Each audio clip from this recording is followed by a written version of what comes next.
You know that feeling? A new book drops, everyone's buzzing about it, and you want to know what the fuss is about, but maybe you don't have time for 500 pages just yet. Exactly. Happens all the time. Well, you're in the right place. We're going to do a deep dive into Dani Francis's brand new novel, Silver Elite. Yep, we've basically soaked up everything we could find, the Amazon page details, bits of the text itself. To kind of distill it down for you. Right. The plan is to unpack the world, get a feel for the main characters, and look at the conflicts that kick things off. Okay, sounds good. So let's jump in. This world, Dani Francis calls it the continent. That's right.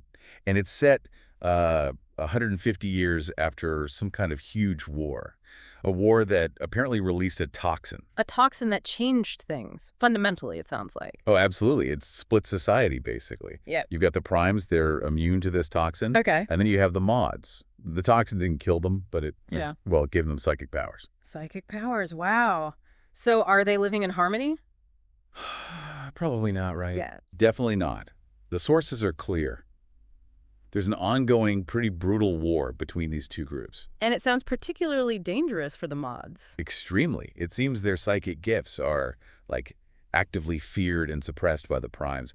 Having these powers is described as a death sentence. A death sentence. Just for being born different, essentially. Yeah, it hints that the primes have some serious methods for controlling or, well, getting rid of mods. Heavy stuff. And our main character, Wren Darlington, she's a mod. I think I read she was hiding out somewhere. Yes, exactly. She's apparently a really powerful mod, so powerful that her uncle smuggled her out of the city when she was just 5, took her to the Blacklands. The Blacklands.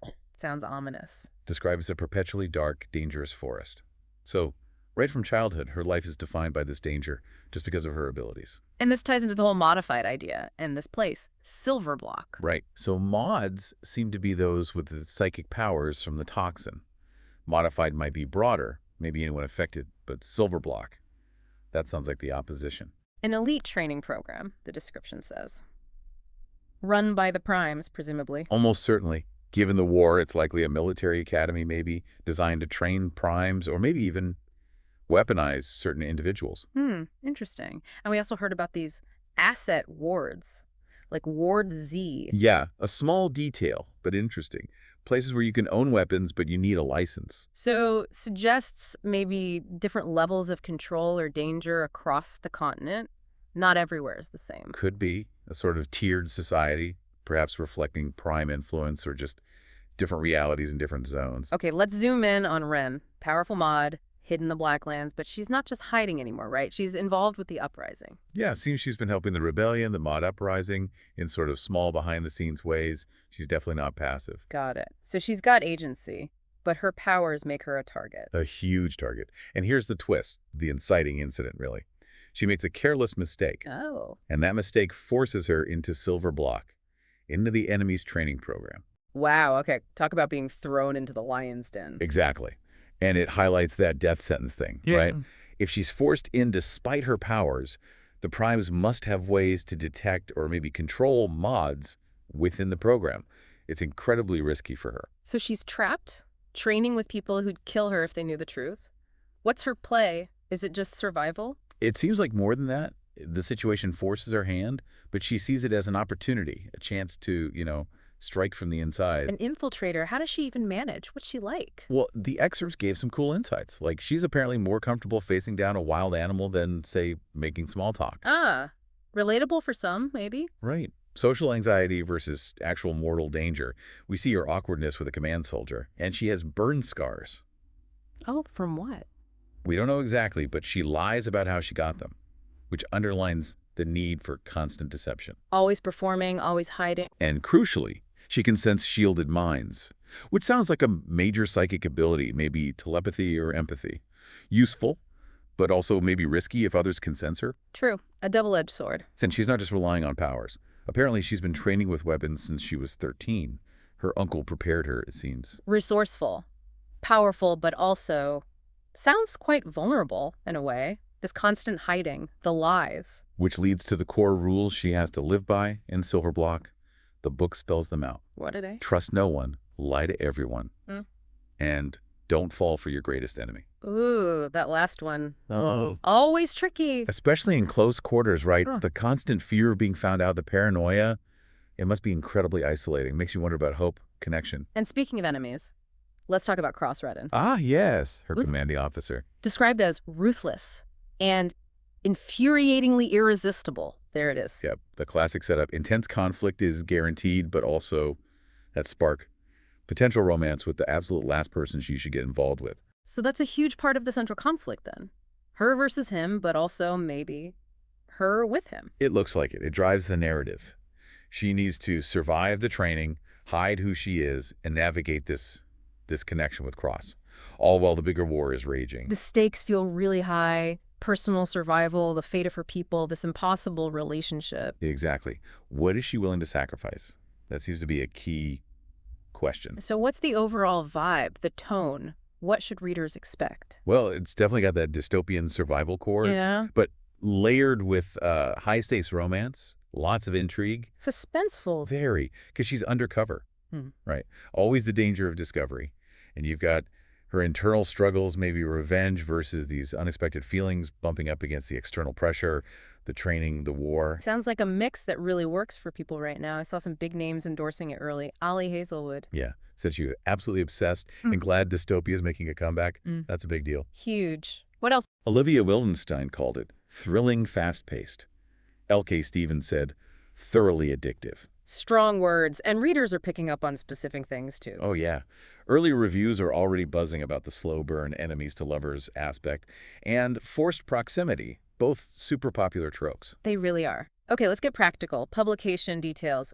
When can people grab this? It's officially out May 6th, 2025, published by Del Rey, and you can get it in hardcover, Kindle, or audiobook. Any goodies with the hardcover? Sometimes they do special first editions. They are. The first edition hardcover is meant to have silver foil on the page edges, a premium dust jacket, also with foil, and an interior map. Nice. But it does say, while supplies last, so if you want that fancy version, probably best to grab it early. It's a decent size, too, 528 pages. A proper chunk of story. And how's it doing sales-wise, reception-wise? Amazingly well, it seems, for being so new. It shot up to number 16 overall in books on Amazon. Wow, that's high. And number 1 in several key categories. Action and adventure romance, romantic fantasy, fantasy romance. Got that #1 new release badge, too. Okay, and reviews. Very positive, averaging 4.7 stars out of 5, based on the first 85 ratings or so. Lots of people saying they're obsessed. Any comparisons popping up frequently? Yeah, definitely hearing comparisons to Divergent, The Hunger Games, and interestingly, Fourth Wing. The fantasy romance behemoth. Right. Though reviewers often add, minus the dragons. Yeah. But it seems to capture a similar feeling for them. Okay, so if someone listens to this and they're thinking, yes, this sounds exactly like my kind of book, what else might they like? If they want more after reading Silver Elite or while waiting for it? Good question. Well, if you love the dystopian setting, the strong female lead fighting the system, you absolutely have to have read The Hunger Games by Suzanne Collins. It's a classic for a reason. Can't argue with that. And for similar themes of like societal divisions and a young protagonist finding her place and fighting back, Veronica Roth's Divergent is a really strong comparison too. Makes sense, given the reader comments. Then if it's the romantic fantasy angle, the academy setting, that kind of intensity, even without the dragons, Rebecca Yaros's Fourth Wing clearly hits some similar notes for readers. Yeah, that was huge right now. And maybe one more. For unique abilities, romance developing under pressure in a dystopian world, Tahira Mafi's Shatter Me series could be a great fit. It has that blend. Those are great specific recommendations. What about just generally popular stuff in romance and fantasy right now for people wanting to explore more broadly? Sure. I mean, in romance, you've got huge names like Sarah J. Maas. Her worlds are so intricate. The romance is very front and center. Akotar and Crescent City. Exactly. Then there's Emily Henry for more contemporary, really witty, heartwarming stuff. Or Tessa Dare if you like historical romance. All consistently bestsellers. Good variety. And fantasy. Well, beyond Fourth Wing and Maas, Brandon Sanderson is obviously massive for epic fantasy, incredible magic systems. Leigh Bardugo's Grishaverse books are hugely popular. Magic, politics, great characters. Shadow and Bone, Six of Crows. Yep. And Naomi Novik does really interesting things, often blending fantasy with history, like in Scholomance or Temeraire. Lots to explore there, too. Excellent suggestions. Okay, let's pull it all together for Silver Elite. Right. We've dived into this pretty dangerous dystopian world. Psychic powers mean a death sentence. Our protagonist, Ren, she's powerful, she's been hiding. Now she's forced inside the enemy camp Silver Block. Where she has to lie, trust no one, and deal with her commander, Cross Redden, who's both an enemy and something more. All against the backdrop of this huge war. And early signs are very, very positive. People are loving it. It definitely seems set to be a big hit for readers who like that mix of high stakes, character drama, romance, and a well-built world. So final thought for you to chew on. Ren has those rules. Trust no one, lie to everyone. If you were in her shoes, in that kind of world, which rule do you think would be harder to live by? Mentally, psychologically? Oof, that's tough. Constant lying versus total isolation. Yeah. Yeah, that really makes you think about the cost of just surviving. It does. So if we've piqued your interest, definitely consider picking up Silver Elite by Dani Francis. It sounds like the start of a really compelling series. Absolutely. Give it a look. And hey, if you enjoyed this deep dive and you want more explorations of interesting books, please do subscribe to our channel, Books Podcast. We'd love to have you join us for the next one.